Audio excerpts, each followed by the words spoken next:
राती पियावा जब भीरी तोहरा गईल हमके बतावा बात का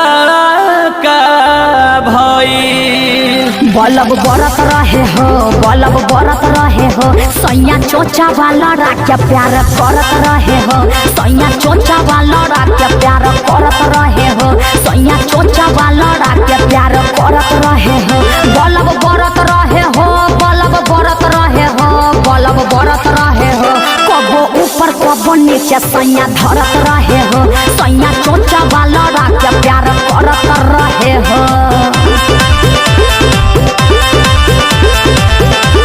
कालिका स्टूडियो आरा।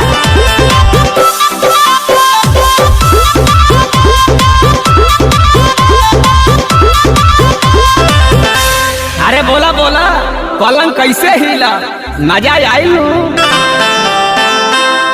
ए कैसे कैसे खेला तू पलंगिया पर खेललू आ कई बार चुमा तू पियावा के दिहलू। पलंग हिलत रहे हो, पलंग हिलत रहे हो, बाकी चोर चोर करे मजा मिलत रहे हो, बाकी चोर चोर करे मजा मिलत रहे हो, बाकी चोर चोर करे मजा मिलत रहे हो।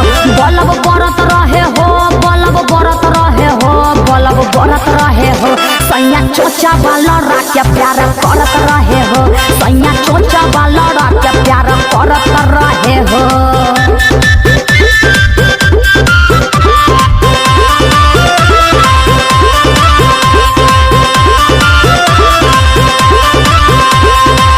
अरे सुना सुना और बतावा का भाई, बोला बोला। अरे भोरे वाला बात तनी हमके बतावा, दीपक तिवारी अरवा के जोनी तरसावा। पांचा धरत रहे हो, उरा गड़त रहे हो, दीपक राय पिया से जिया पे लड़त रहे हो, रिंकू अनु पिया से जिया पे लड़त रहे हो, दीपक राय पिया से जिया पे लड़त रहे हो। बलब बरत रहे हो, बलब बरत रहे हो, बलब बरत रहे हो, सैया चोचा वाला राख्या प्यार करत रहे हो, सैया चोचा वाला राख्या प्यार करत रहे हो। तब तक टेम्परेचर बढ़ले न हो।